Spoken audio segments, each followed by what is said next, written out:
আসসালামু আলাইকুম। আজ আমি আপনাদের কাঁচা আমের আচার বানিয়ে দেখাবো।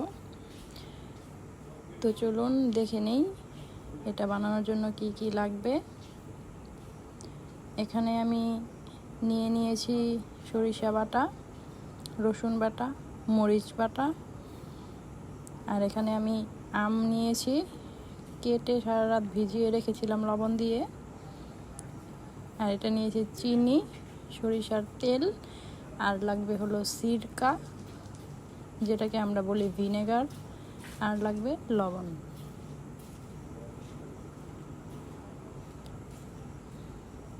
তো এখানে আমি সিরকা দিয়ে নিচ্ছি, এখানে আমি সরিষার তেল দিয়ে নিচ্ছি। সিরকা 1 বোতল লাগবে, আর এই সরিষার তেলটা নিয়ে নেবেন। এখানে দিলাম সামান্য পরিমাণ লবণ, কিছু পরিমাণ লবণ দিবেন আপনাদের স্বাদ অনুযায়ী। এখানে দিয়ে নেবেন সরিষা, এখানে দিব লাল মরিচ, শুকনো মরিচ বাটা, এখানে দিয়ে নিচ্ছি রসুন বাটা। এখন এটাকে আমি খুব ভালোভাবে মাখাবো। এখানে আমি চিনি দিয়ে নিব, তারপর এটাকে খুব ভালোভাবে মাখাবো। অবশ্যই হাতে গ্লাভস পরে নেবেন, কারণ এখানে মরিচ বাটা আছে, হাত অনেক জ্বলবে। এই জন্য অবশ্যই হাতে একটা গ্লাভস পরে নেবেন। যদি গ্লাভস না থাকে তাহলে একটা পলিথিন মুড়িয়ে নেবেন, তাহলে আর হাত জ্বলবে না। তো এটাকে খুব ভালোভাবে মেশাতে হবে, তা না হলে আমের সাথে মিলবে না। একটা আমের সাথে ভালোভাবে পুরো আমের সাথে এটাকে মিশিয়ে নিতে হবে। যদি মনে হয় সরিষার তেল কম হয়েছে তো এটা দিয়ে নেবেন।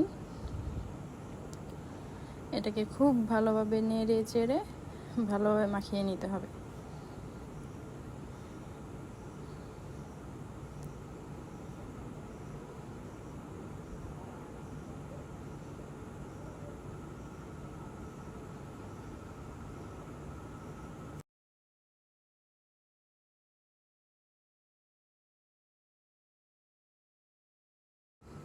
তো এখানে আমার মাখানো হয়ে গেছে। এখন আমি আমগুলো দিয়ে নিব। সবগুলো আম ঢেলে দিলাম। এখন আমি হাত দিয়ে সুন্দর মতো প্রত্যেকটা আমে এই মশলাটা মাখাবো। ভালোভাবে মাখাতে হবে যেন সবগুলোর গায়ে আমের যে মশলাটা আছে সেটা ভালোভাবে লাগে। অবশ্যই ভালোভাবে মাখাবেন, তাহলে একটাতে হবে আরেকটাতে হবে না, এটা হলে চলবে না। এটাকে ভালোভাবে মাখিয়ে নেবেন।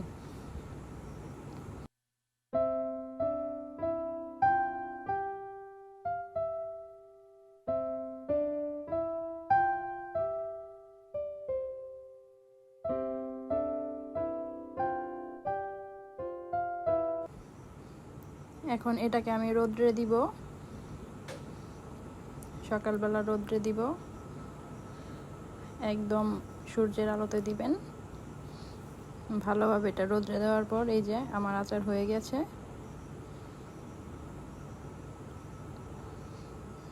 আমি ভালোভাবে শুকিয়ে নিয়েছি, আমার এটা শুকাতে 2 দিন সময় লাগছে।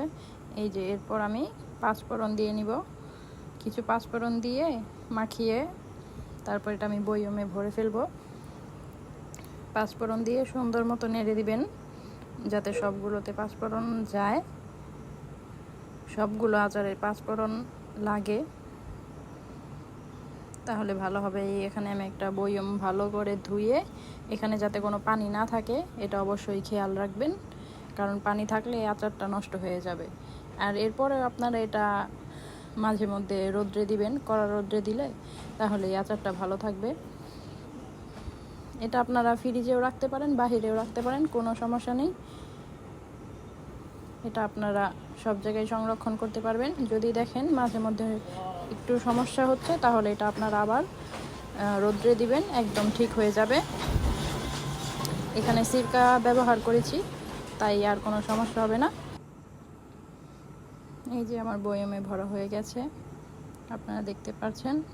এখন এটাকে এভাবেই রেখে দিবেন।